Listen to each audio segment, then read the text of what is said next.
Hello, Eric Taylor. Where have you been for a while? It's been a while. Hello, sir. Nice to see you again. Kyle Chandler. I guess because Tim's hair was so out of whack.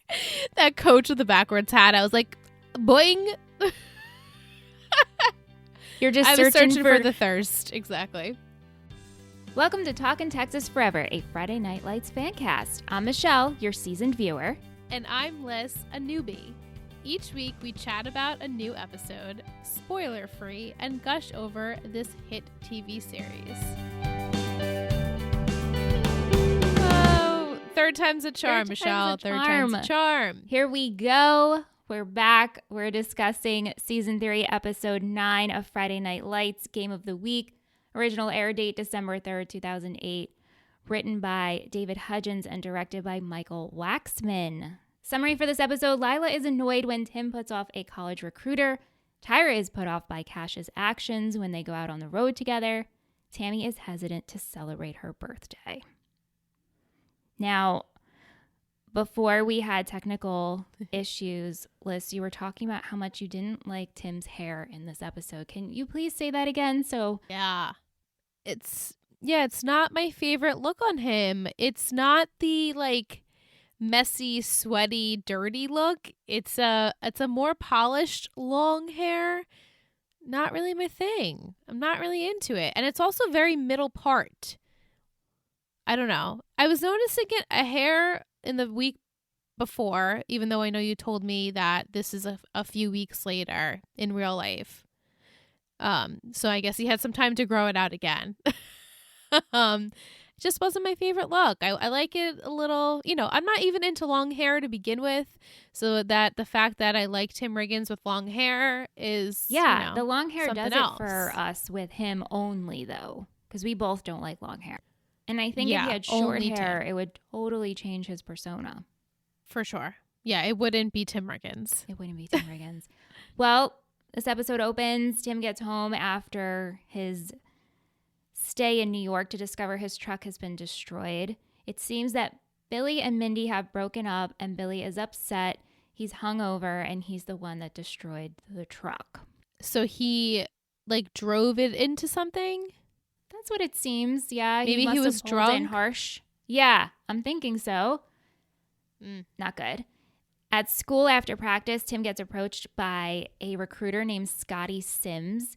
He's the one who's been sending all the recruitment letters. They have only focused on Tim, and Tim and Lila talk to him, and Scotty really wants to meet with him to discuss everything that's going on. And Tim is self-sabotaging, doesn't want to meet. His truck's in the shop. He's trying to come up with excuses, and Lila's like, no, I will drive you. He will be there. Yeah, he's just afraid. He's really afraid to pursue this.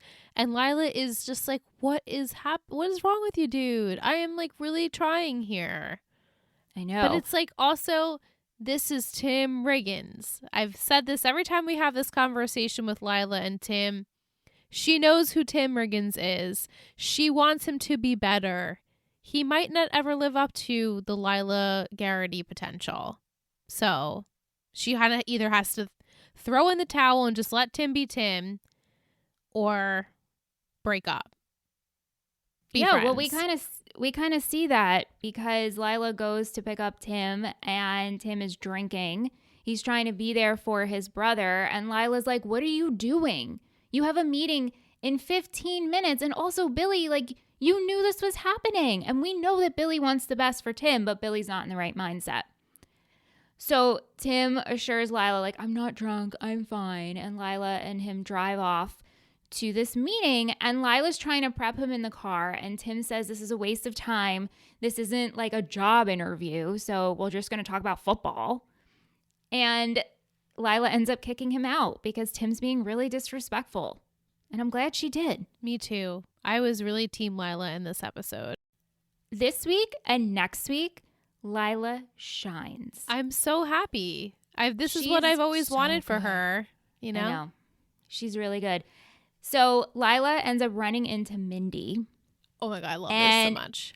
As we know, the Collettes don't love the Garritys, but these two are both dating Riggins boys. So Mindy and Lila hang out. They decide they're not going to go to the football game. They're going to get drunk. They have an anti-Riggin zone, which I love. This is so good. This is the best part of the episode. Right? It was so good until Billy shows up, apologizes to Mindy, and they get back together. She runs out real quick. She's like, I'm sorry. He's crying and they're hugging. And Lila's like, well, guess I'm by myself in this anti-Riggins club. It was great. I really loved it. I loved it too. Kate says, I didn't really see any point to the Mindy-Billy breakup, especially since they were back together by the end of this episode. But I did think that Mindy and Lila getting drunk together was so much fun. Oh, absolutely. And cathartic.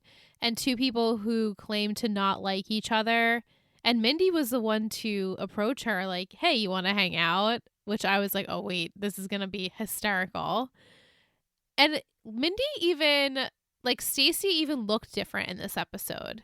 Don't you think? Like, oh, yeah. Her hair wasn't like all over the place. Like I guess she was in normal everyday street clothes. Like we haven't seen her really like that. And so it was nice to see like Stacey's actual face. I feel like I haven't seen her face maybe one time since season 1, which is unfortunate because it's such a beautiful, adorable face. And I would love to see Mindy more. And I know we will get there with her. So I was like, hey, this is it. Maybe this is like the real true introduction to like Mindy Riggins being on the show. Because I know things, you know. Yes. Yes.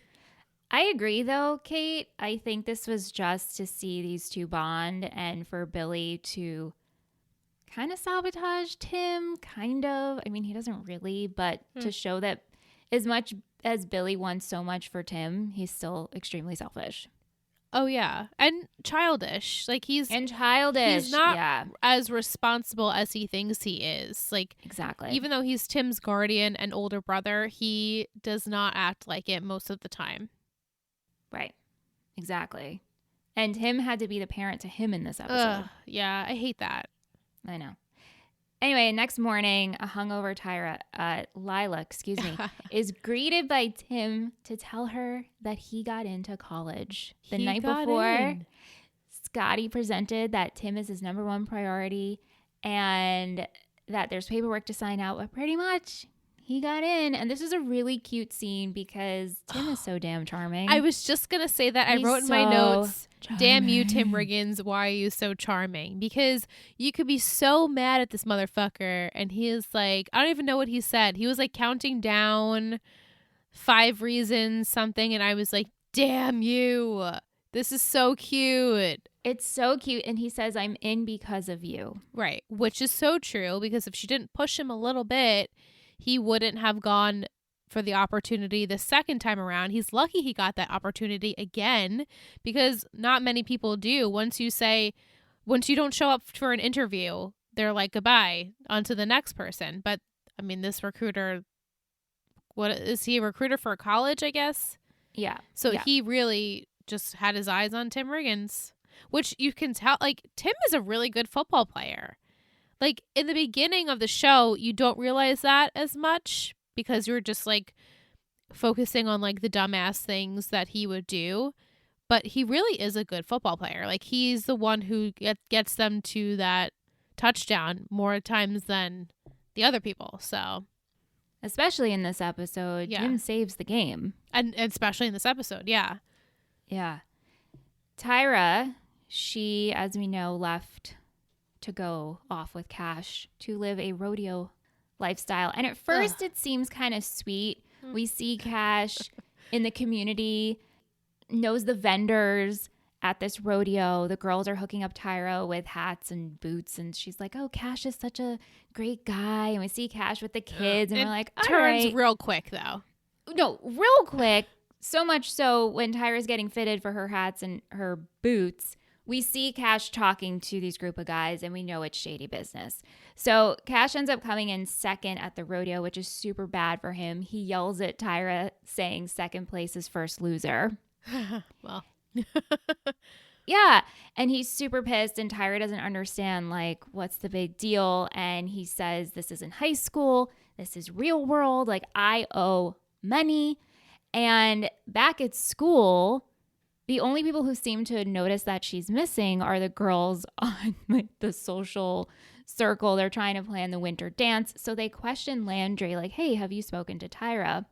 And Landry is just like, I'm sure she's fine. And Julie's like, I think she's with her aunt, which again, here comes that aunt excuse. Right. And Landry's like, wait, if she told you that, I know she's not up to doing good things. So, yeah. But it's not his responsibility. You know, she didn't want anything to do with you anymore, Landry. And he's such a good person. And he is ultimately, at the end of the day, is a good friend to Tyra. And so him being like, I guess I have to reach out. But he doesn't at first. She reaches out to him. She does. She ends up giving him a call when he's about to go talk to TV reporters because this particular game. I was having like flashbacks of last week's episode with the phone call and like Tyra missing the interview. And I was like, Landry, go back. Like, you know. I know. Oh, I didn't even put that together. I was like, That's oh my God, not again. Yeah. This game is being televised on national television, and they wanted to question Landry on him being a player and academics. That's kind like of. You? Yeah. You? Really? Out of everyone, you? But right before he's supposed to go get interviewed, he gets this call from Tyra, and he entertains it. Of course he does. And he just asks, are you okay? And how's it going? And he tells her about April, how she needs a theme for the winter dance. And she says, I just needed to hear a familiar voice. Right. She didn't call anyone else. Nope. She could have called her bestie, Julie. She could have called Tammy. She could have called her sister, her mother. But no, Landry. Yeah. I know. You know what I heard? I'm behind on Drama Queens. I'm behind on all my podcasts, but I happened to listen to whatever episode of Drama Queens, and Hillary was talking about Lucas and Peyton and how they have a trauma bond.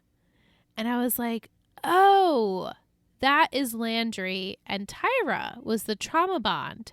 But spoiler alert, the trauma bond then turns into something else on One Tree Hill. I don't know if this will go the opposite way again. I tiptoe along it every week, and I really truly do not know, are we going to go back to being romantic here? I don't, either way I'll have it. Either way, because these are probably my two favorite characters. One of my two favorite. I mean, Tyra is definitely my favorite character, but Landry is extremely high on my list too. But right, I don't know. Oh, there's so much that I don't know. I know, it's so fun. Tyra, later that night, she goes with Cash to a bar, and Cash is gambling, trying to get money. He loses money. He gets really angry. He gets physically aggressive with Tyra. Pushes her down, tells her to stay put, and she ends up leaving. She's hysterically crying, and she ends up calling Tammy for a ride to be picked up. Yeah, I was really, not that I was surprised by this, but I was hopeful that first push, you push me once, that's it. I'm getting the fuck out of here. You don't treat me this way. But then unfortunately, she had to stay behind and be, I guess, at their like hotel room or whatever that was, motel room. So unfortunately, it had to happen to, right? Like she had nowhere safe to be, which is like, that's the worst feeling that you could possibly have. Like she's had this feeling a lot in her life already that we've seen, and to then be like, oh shit, it's happening to me again. Like her life is threatened. Like it's awful. It's awful. Yeah, and she's all the way in Dallas. Right. So she's not close to Dylan where someone can just, I mean, she's close enough where she does get picked up. Tammy and Coach later on do go get her, but she's not, in one town over from Dylan. No. Kate says, Cash, for his first few episodes, I thought that he seemed like a decent enough guy and that the main conflict was going to be that he would become a distraction for Tyra. Last week, he was low-key shitty with the emotional manipulation, but this week, he was really on a whole new level, and everything seemed to escalate so quickly. Were there any prior indications of his scary, violent temper, and aren't people in cults usually pretty calm? Yeah. Thank you, Kate. Not that you can tell, there's no indication that he is a violent person. there was indications that he has secrets and a past and obviously abuses prescription medication. But the fact that he probably does his work to pay off people that he's borrowed money from for whatever reason, yeah, makes sense. The fact that he is so desperate to get the money, and when anything stands in his way or distracts him from that, he gets violent. Yeah, I didn't see that coming. So that really sucks for a character to be like that. And for Tyra to get wrapped up in someone who's like that. You know, like, it's one thing if Cash was just, hey, I'm going to go, I can't be faithful, and breaks her heart that way. But the fact that he literally is an abuser or can get to that place where he would physically harm her probably time and time again, I feel that that's just the worst case scenario for her. And I hate it. I always remember that Cash was shitty, but I actually forgot about this part. Yeah. He probably didn't want to remember that, you know? Yeah. Yeah. To tie in Tammy, because she is the one to come pick her up, it is Tammy's birthday, and she wants to skip it because she feels old. If she gets older, that means Gracie Bell's getting older and Julie's getting older. Totally. So Coach ignores this. After the game, he takes Tammy to a hotel, and they have champagne and chocolate-covered strawberries and robes, and it seems like it's going great until she gets the call from Tyra to come rescue her. So Tammy and Coach go to Dallas. They pick up Tyra, and we have this scene where we see Cash return and get so violent with Tyra, and Coach and Tammy see this, and thank God they showed up when they showed up. Yeah, because Coach has to hold Cash back, and Tammy helps Tyra get in the car, and it's just awful. Yeah, and he's like, you need to calm down, and Cash is like, I'm not calming down. Yeah. Basically being possessive of Tyra's leaving, she's leaving me, I don't like that. Well, he very might think he loves her or whatever. He says that. He does say that, and he thinks he must, but obviously you don't treat the person that you love the way that he does. So for him to like fail basically while she leaves, he did not like that. He did not like that at all. And I hope, hey, is Cash on the island? No. What? No, I don't want, no. I'm so disappointed. Fuck. According to what I've researched, he's not on the island. But to tell you the truth, I don't know if I'm reading bad info. Like, I looked on IMDb and the Friday Night Wiki.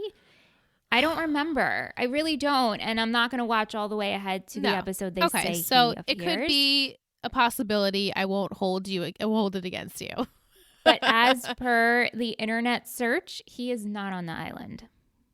That really sucks. He should be, right? Like, we can close the storyline, especially where we pick up next week. Like, we could be done. I hope we're done.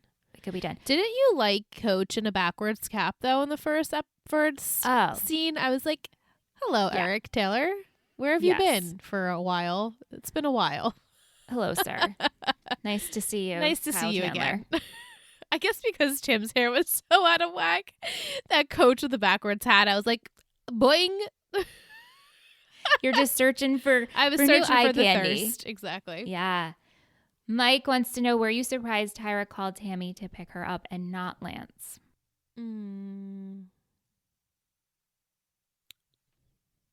Maybe she felt like she truly needed an adult. Well, she said she couldn't get a hold of her mother or Mindy. Yeah, well, Mindy, we know, was getting drunk with Lila. Right. Yeah. I feel like she needed someone after that who she felt safe with, and Tammy is that for her. And responsible. And very responsible. Yeah. I would have loved it if she like called Tim and Tim went to go pick her up and like beat the shit out of Cash. I would have loved that. Because like they rely on each other a lot, you know? They do. And Tim would have been so soft-spoken about it. Oh, absolutely. It would just be like, hey, man. and then just Yeah. Oh, vaginas. girl can dream. It's so true. Vic wants to know, do you like celebrating birthdays? I love it. Have you ever planned a surprise for someone? Has someone ever surprised you? Well, I've never actually had a surprise party. I'm not opposed to it. I'm just throwing it out there in the universe. Well, we kind of planned your 30th. Sort of. I was just I like, helped Randy. I want to go out to dinner, dancing, whatever, somewhere, and he made it happen. So that was one of my favorite birthdays. Yeah, because it was a great band, and it was great food and great company, and I was just like, this is exactly how I want to welcome my 30th year of living. You know. But you've LOL had some surprise party. I feel like I've told You've this definitely story told this story somewhere before. Yeah. on a Total Betty pod, but Too Long Didn't Read version, my 25th birthday, my sister and some friends were like, we're going to throw Michelle a 25th surprise party. And I kept saying the whole time, don't throw me a surprise party. I have my own plan. I wanted to do a Mad Men themed cocktail party. I was coming up with my outfit and cocktails, and I pretty much knew it was all happening. And it was like divided. Some friends were like, yeah, do it. And some friends were like, no, don't do it. And so Aunt took me out to eat, and on our way home, I kept being like, hey, should we get ice cream? Hey, should we stop at 7-Eleven and get a pack of gum? Because I wanted him to break. I wanted him to be like, yeah, you knew. Okay, Michelle, you're walking into a surprise party. I wanted him to tell me. So I walk into the surprise party, and I said, I knew it. And I was a total dickhead. Yeah. It was a bad on my part. Real bad. Well, you live and you learn, you know, like you definitely have grown from that situation. But like, yes, I have. I get it. I mean, I was there for the whole thing, and I was on like both sides. I was like, well, don't do this, but also do this, but don't do this, but also do this. So I can't, deny it had no participation. But I do like being surprised in the sense where kind of like you give parameters, and then you know what you're walking into. Yeah. Right. Exactly. Yeah. All right. Let's move on. It's playoffs. And like I said, it's the Texas high school game of the week that's being broadcasted. And so the boys are getting ready to play their nemesis, Arnett Meade. I know, it's being televised. And Matt is receiver, which isn't really exciting to see, except he's getting the brunt of it. And at home, he brings up the idea of going to college. Oh my God, this killed me. Oh my God, this scene. And Grandma gets so upset. First, she gets upset of how long is your mother staying around? This lady. And then she says, oh, I was going to stay around because Matt is thinking about going to college. And Grandma gets super upset and says, you can leave me, but do not leave me. What's Matt's mom's name again? Shelby? Shelby, yes. I like Shelby. I do too. She's doing her best. She's doing the best she possibly can, and Lorraine is not nice. She's not. She's got a lot of resentment towards this woman because of her son. She ruined her son, which is, we've learned the backstory of that. But did we, like, I know a little bit, but I don't know like what was toxic in their relationship. I think because she was young and left. Okay. Because they weren't really a couple. They got together quick, had a baby, she left, he went off to war. Right. And then Matt literally has to be the sole caretaker of his deteriorating, grandmother. Yeah. And now his mom steps in, and the fact that she would stay with Matt not even being there just to take care of Lorraine, like that means a lot. She really is trying to make amends in this family and build a relationship with her son and his grandmother. So like that's really, really tough. And I can't even imagine what they're going to do when Matt does, assuming, go to college. I don't know if he'll go to college. Because wouldn't she want the best for him? I know she gets so upset and says to him, like, you're never leaving me. Don't leave me. Or if you do, don't leave me with this woman. Like, anyone but this woman. And it's like, well, who's going to take care of you, Grandma? Like, you need help. Dementia is really tough to deal with. It's so sad. It's awful.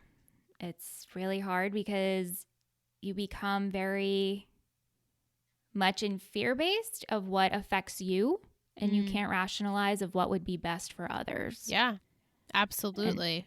And it's really tough. Mike has a question. He says, Grandma didn't want Matt's mom to look after her when Matt goes to college. Of all the Betty characters, don't forget Riverdale, who would you not want to have look after you? So many. Out of all of the Betty characters, who would I want to not look after me? For some reason, Jimmy Cooper comes to mind. Like, Jimmy Cooper can't take care of himself. How's he going to take care of me? It's so true. I'm rewatching The OC just for me before bed. And I say just for me because I haven't watched The OC as just a lover of the show. It's always been for content based. Yeah. And so now Aunt and I've been watching it before bed, and the episode just happened where Jimmy's like, I gotta go. And Marissa's like, please don't leave. Can we just stay here for one more minute? I'm like, Jimmy, you just want to smack him. Yeah. Because Jimmy would just leave. He would just can't leave. make it work. I had a thought of Bart Bass, but I guess Same. Bart would just give you money. Maybe. He's so manipulative. At least Jimmy's sweet. Yeah. You know? Or like Brooke's parents weren't great growing up. They weren't great. I mean, Peyton's dad wasn't great either. No, he just was not there. Ships. Wasn't he always on boats? Yeah, right? he was like a fisherman or something. Right. I mean, he was never around. There's a lot of probably shittier parents that we've watched than like good parents. I mean, obviously like the Coens. Hell, I'll take a Lily Vanderwoodson, Humphrey, whatever Bass her name is. Yeah. You know, Alice and FP, they were pretty good parents. Oh, yeah. Wow. Yep. Mm-hmm. Hiram was pretty awful. Hiram was awful. Hiram was beyond awful. He was like almost a Dan Scott level of awful. Definitely don't want Dan Scott being your father. And I'm sorry, Deb. I don't know about that. Karen I would take as my mom, but Deb, yeah. she's a little scary. Nope. Yeah. I can go on and on, so we probably should cut it. Yeah, we'll cut it. We get to the game, and the game's a fucking mess. Right, Riggins is the only one who's like, does his back hurt because he's literally carrying the game. And then Matt gets put in as wide receiver, and Grandma and Shelby are at home watching it on TV, and they're like, oh my God, Matt's been put in. And so both of them go to the field. They're like, we'll get in. It doesn't matter. We have to watch this happen. And it's really sweet because after the game, they all hug. And Matt's like, you two came together? Oh, I loved it so much. Oh, yay. This kid deserves the world. He is he's such a nurturing and loyal and dependable person that he deserves everything that he wants in his life. And if you know, having his mom around is something that he wants, I would love that to continue because he needs someone to lean on because Grandma, you know, while he can lean on her sometimes, you know, it's not really foolproof there. So it's just, I would love to see him and his mom like truly connect and have a good relationship, which just seems like we're getting there. I know, because at the end she gives Matt a book on colleges and says you can still get in, and he's like, how will I pay for it? What am I going to do about Grandma? And she's like, we'll look into scholarships. We'll figure it out. We'll figure it out. And she pitches the idea of a fine arts degree. Which I love. Yeah. Which I love. Because we know he's artsy. We know he's We do, but we never get to see it. We did a little, remember, with, what was her name? Drawing a blank from last season. Oh, Carlotta? Thank you. What did he do then? Was that season 2? Yeah. Yeah. When she like saw his sketches. Oh, right. Okay, Yeah. we need to see more of it. If we're gonna go in that direction, let's Right. amp it up now. Right. We'll amp it up. Will wants to know, will Matt ultimately go to college? If so, how close, how far away? Ooh. I feel like we can't have them all go super far away. Lila thinks she's going to Vanderbilt, which I don't know where that is either. I want to say like Washington for some reason, like DC area. But I'll say this. I wouldn't get too caught up in where everybody's going because remember, next There's a season time there is jump. a shift. No, it's a shift. It's a shift. We are getting so many people. Things are changing. All right. So if I had to guess, I figured Tim would probably stay local, but maybe Matt will be the one to stay local so he can go to school, but also keep his eye on grandma. Hopefully Shelby stays around and they figure out a situation for Lorraine, because that's going to be really tough. That would be impossible for Matt to, it's almost impossible for him now, just being in high school and balancing that on top of going to work, on top of having football. So like going to college, or let's just say he stays local for college, it would be the same situation. Like he has so much that he has to worry about. So he would definitely need help. I'm just going to predict that Matt will stay local. That was it. Okay. That's it. Long story short, he's going to stay local. Yeah. All right, we're going to take a short break and we come back with a rest. Oh, my tongue just fell out of my throat. We're going to take a short break and we'll be back with our segments. What the fuck was that? We hope you're enjoying this week's episode of Talkin' Texas Forever and appreciate you for listening every week. All of our shows are funded by our Betties who pledge to our Patreon, and it means the world to us. We have tiers starting at $1 and offer some pretty cool perks like guest hosting on the podcast, listening to episodes a day early, invitation to the best group chat ever via Discord, and access to our exclusive Patreon-only podcast that discusses the reboot of Gossip Girl. To learn more about our network and everything we offer, check out patreon.com/Total Betty Podcast Network.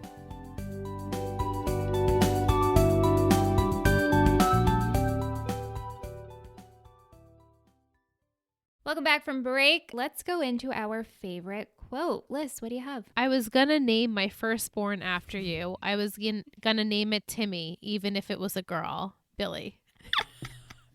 I had to pause it and rewind 3 times just so I could get that full quote, because I was like, this is amazing. This is amazing. I just have a line that Grandma yelled out, "Heavens to Betsy." I also wrote down "Heavens to Betsy" because I was like, oh my God, that is so cute. Yeah, I want to start using like, nobody that. says that. Yeah, I'm gonna cute. Start incorporating that into my daily. Heavens to Betsy. I love it. Who is your MVP?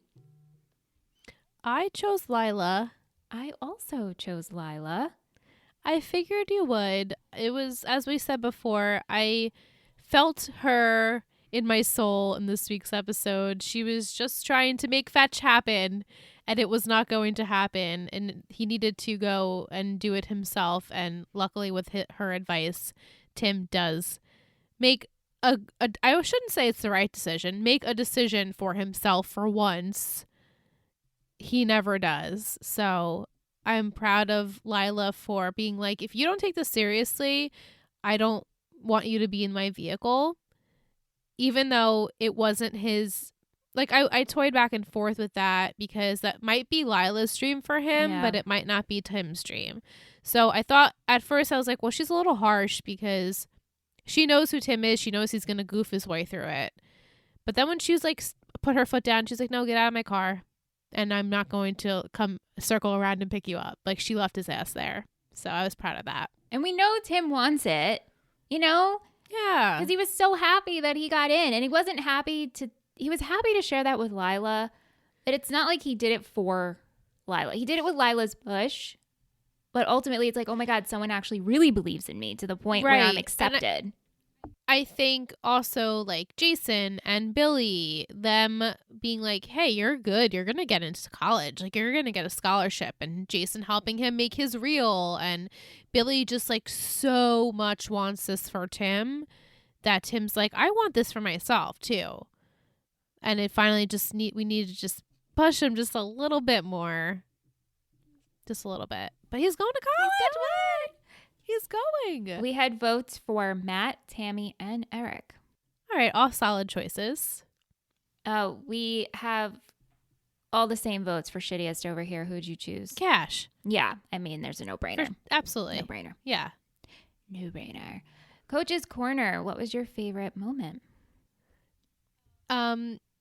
I for some reason when all said and done, I know this is not going to make any sense, but I picked Shelby. You did. I was like, Shelby is teaching Matt a lesson, like also showing Lorraine that she is a caring person. It's like she was teaching them a lesson, and I was like, this is like a true. She's like using her like motherly instincts to help her son and his grandmother, and I loved that. And like, while we did have some Coach and Tammy good stuff in this episode with like the Tyra of it all, I was just like, Tammy would do that any time of day, any episode, but Shelby really shined to me in this episode. I love that. I'm just gonna throw a curveball. No, I think that's great. I think we should just change it of whatever, like whoever's coaching in the moment, because it doesn't always have to be literal Coach and Mrs. Coach. Right. I love that. Yes. Agreed. I chose Tammy coming to Tyra's rescue, but also Eric and her working together and being like, this is your birthday, but obviously we can't say no.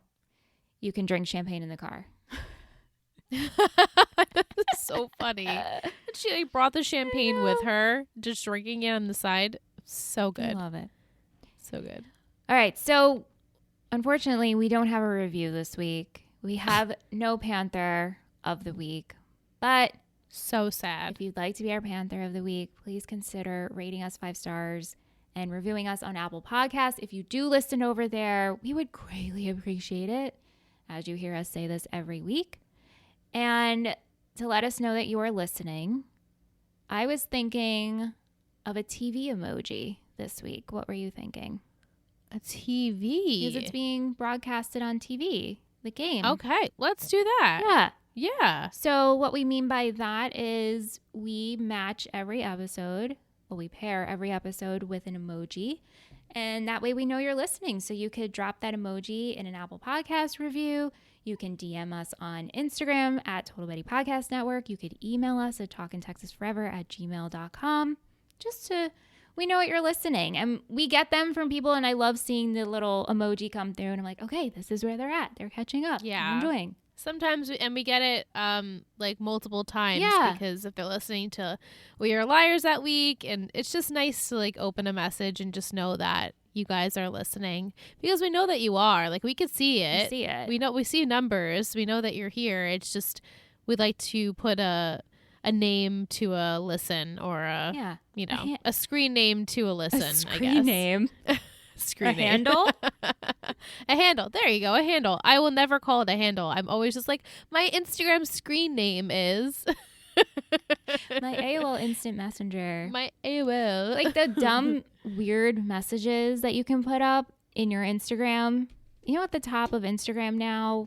Yeah, I've seen that. I've never utilized it. Why? What is the point of that? They're trying to be nostalgic, I guess. It's not working. It's not working. It's not good. It just confuses me. It makes me think that people are sending me messages. Same. Like private messages. I don't like it. Anyway, let's go into Booster of the Week. Liz, who are we supported by this week?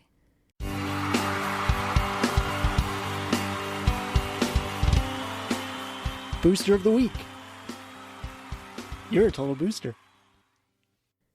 Our booster is Teresa. Teresa, you've been watching the Gossip Girl reboot, and it's so nice to chat with you about it. If that's is a show that you are watching. Michelle and I do a little bonus mini podcast over on Patreon on the Gossip Girl reboot. I didn't mean to plug it here, but I will plug it here anyway. Plug it. Because, this is a Total Betty podcast. I should plug whatever I damn please. That's right. But Teresa has been giving her thoughts on this season, and it's definitely been an interesting one. And I just wanted to shout out Teresa, and it's been nice chatting with you.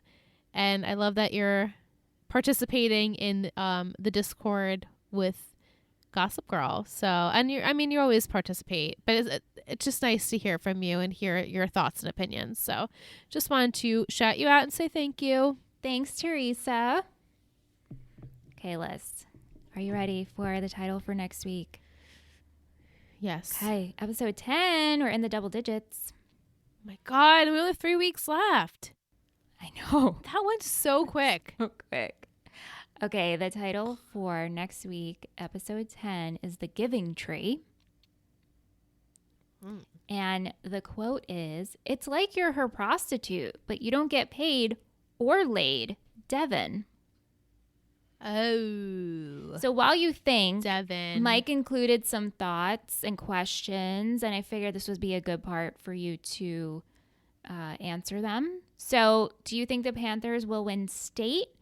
Do you think Tim will make it through college or flunk out? And do you think Mindy and Lila will hang out more?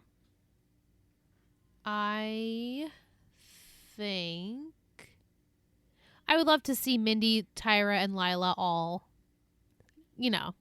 be a core girl group and, bond over the Riggins and whatever else they bond over. I would love that. I think with that quote from Devin, it's obviously geared towards Landry, right? Like, that's really the only other person she has connection with, and I'm assuming it's Tyra. Yes, correct. Yeah. And what was the other question Mike asked about? Tim. Will Tim flunk out of college? He might. I can see that. It's a very real possibility. Very, very real. It might be so real that is the reason why him and Lila aren't endgame or something of the sort. Do you think Panthers will win state? Oh, Panthers, right. Well, they've already won state before, correct? So no, they're not going to win state. It would be cliche if they won it again. While I understand the premise of the show is the Panthers and football, and I've said this before, like, if we had 5 seasons, there's no way they're going to win they're not going to win 5 times. It would be boring for the audience to watch if they were to win. I know when we last left them season 2, they didn't even get into the playoffs. Right? Something like that. So I don't think, well, you know what? Maybe they'll do every other. Maybe they will win this one. Okay. My whole brain, they're going to win. That's it. Decided. Good thoughts. Good thoughts. You're right on the nose with Devin, though. Oh, yeah. Yeah. Devin, I'm excited to see her. She's adorable. I love that little girl. She's adorable. Last but not least, we have Will's Football Poetry Corner. Prime time. Playing in prime time is when all eyes on the television screen are focused on you, the pressure is high, and everything is on the line. The Panthers are playing in prime time, and while they struggled early, Saracens' inspired play toward the end helped our favorite small-town Texas football team advance. For Tyra, it's a prime time to dump her penniless asshole, no cash. That was so good. I love it. Thank you, Will. Thank you, Will. That was perfect. Thank you, everyone, for listening and downloading and staying with us. We're so glad you're here. If you want to be a part of the show, please email talkintexasforever@gmail.com. We record on Mondays, so send those emails in super quick if you listen on a Monday. Right? If you're listening right now and it's Monday, shoot us a message. Yeah, that's right. We'll be back next week with episode 10, The Giving Tree. Thank you so much for listening to Talking Texas Forever, a Friday Night Lights podcast. You can email us at talkingtexasforever@gmail.com. If you're interested in seeing what we do with this show and all of our others, head over to Instagram at Total Betty Podcast Network. This has been a Total Betty podcast, produced and edited by Michelle Rubenstein and Alyssa Tenio, music by Anthony Vacora.